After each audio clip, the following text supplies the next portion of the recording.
पिछले एपिसोड में आपने देखा कि इन्वेस्टिगेशन में पुलिस को जेम्स नाम के एक सीरियल किलर के बारे में पता चला था, जिसने 10 साल पहले ठीक वैसे ही मर्डर्स किए थे जैसे अब हो रहे थे। पर जेम्स ने 10 साल पहले ही सुसाइड कर लिया था। दूसरी ओर एना को उसके पेरेंट्स एक चाइल्ड थेरेपिस्ट और साइकियाट्रिस्ट डॉक्टर रीटा के पास ले जाते हैं। अपने थेरेपी सेशन के बाद एना गाड़ी में पड़ी अपनी डॉल को देखती है और फिर वापस डॉक्टर रीटा की होम क्लिनिक में चली जाती है। अंदर जाते ही एना एक साइको किलर की तरह डॉक्टर रीटा का कैंची से मर्डर कर देती है। अगली सुबह डॉक्टर रीटा की केस फाइल में ऑफिसर जेराल्ड को कुछ ऐसा दिखता है जिससे वो शॉक्ड हो जाता है। अब आगे।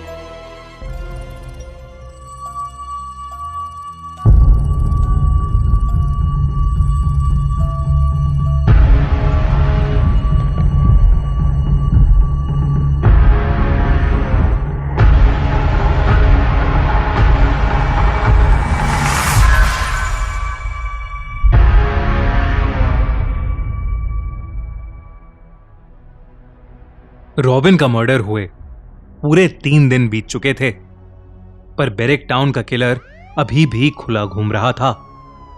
लेकिन जब उस सुबह जेराल्ड ने डॉक्टर रीटा की केस फाइल में एना की मॉम मेगन स्टैनली का नाम पढ़ा तो उसे कुछ ऐसा पता चला जिससे शायद सब राज खुलने वाले थे। वो फौरन ही अपने एक ऑफिसर के साथ एना के घर के लिए निकल गया था। सर, आपने केस फाइल में ऐसा क्या देखा और हम मेगन स्टैनली के घर क्यों जा रहे हैं? मेगन का इस सब से क्या लेना देना? कुछ देर और रुको, सब समझ आ जाएगा। और अगर मेरा शक सही है तो वो किलर आज ही हमारी कस्टडी में होगा। कुछ ही देर में जेराल्ड एना के घर पर पहुंच चुका था। जेराल्ड ने कार से उतरकर एना के घर की डोरबेल बजाई और एना की मॉम मेगन ने दरवाजा खोला।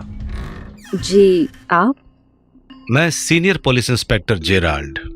आप ही मेगन स्टैनली हैं? हाँ, मैं ही मेगन हूँ। पर क्या हुआ officer? Is everything okay? बेरिक town में जो मर्डर्स हो रहे हैं उसके बारे में तो आप जानते ही होंगी। जी। उसी से रिलेटेड कुछ पूछताछ करनी थी। क्या मैं अंदर आ सकता हूं? इतना कहते ही जेराल्ड खुद ही घर के अंदर घुस गया। साथ में उसका एक ऑफिसर भी था। घर को इन्वेस्टिगेट करते हुए जेराल्ड के पहले सवाल शुरू हो गए थे। कल शाम आप कहां थी? हम लोग एक डॉक्टर के पास गए थे। हम कौन? मैं और मेरी बेटी। डॉक्टर रीटा के पास? जी। वो तो एक चाइल्ड थेरेपिस्ट हैं। हाँ, मेरी बेटी कुछ दिनों से अजीब सा बिहेव कर रही है, इसीलिए डॉक्टर रीटा को दिखाने गए थे। वैसे आपकी बेटी दिखाई नहीं दे रही। वो तो स्कूल गई है। अच्छा, क्या नाम है उसका? एना। क्या मैं उसका कमरा देख सकता हूँ? जी। जेराल्ड एना के रूम में घुसकर छानबीन करने लगा। एना के बेड के नीचे जेराल्ड को एक पुराना सा दिखने वाला वुडन बॉक्स मिला। ये वुडन बॉक्स ये आपका है? नहीं, मैं भी इसे पहली बार देख रही हूँ। वो वुडन बॉक्स एना को उसी दिन मिला था जिस दिन उसे वो क्लाउन डॉल पार्क में पड़ी मिली थी। उस क्लाउन डॉल पर एक नोट भी था जिस पर लिखा था, आई मिस्ड यू किडो, यानी मैंने तुम्हें मिस किया। और उस नोट के पीछे एक एड्रेस लिखा था। उस एड्रेस को फॉलो करते करते एना एक दुकान पर पहुंची, एक पुरानी कॉस्ट्यूम्स की दुकान। वो जब उस शॉप के अंदर गई तो वो दुकान एकदम खाली थी। बस एक बूढ़ा सा दुकानदार था जो एना को देखते ही बोला, वेलकम बेटा, वेलकम। वो हमेशा कहता था कि तुम एक दिन जरूर आओगी। मुझे 1 मिनट दो, मैं अभी आया। वो दुकानदार अंदर गया और उसने एक वुडन बॉक्स बाहर लाकर एना के हाथों में थमा दिया। तब से वो वुडन बॉक्स एना के पास ही था। उसने सबसे छुपाकर उस बॉक्स को अपने बेड के नीचे रख दिया था, लेकिन जेराल्ड की तेज नजरों ने उस बॉक्स को ढूंढ लिया था। जेराल्ड ने अपने ग्लव्स पहने और उस वुडन बॉक्स को ओपन किया। उस बॉक्स की चीजें देखते ही जेराल्ड की आंखें बड़ी हो गईं। उस बॉक्स के अंदर बहुत सारा अजीबोगरीब सामान था, फेस पेंट और मेकअप का सामान, एक कॉस्ट्यूम जो शायद किसी सर्कस के क्लाउन की थी। जेराल्ड ने जब पूरा बॉक्स ठीक से देखा तो उसके होश उड़ गए।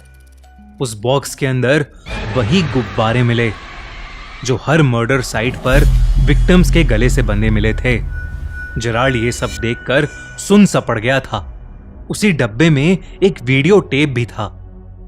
जेराल्ड ने एना के रूम में रखे टीवी पर जब वो वीडियो टेप चलाया तो उस वीडियो में एक नॉर्मल सा दिखने वाला क्लाउन एक छोटी सी लड़की से बात कर रहा था। हेलो, सरप्राइज सरप्राइज, कैसा लगा मेरा एक्ट?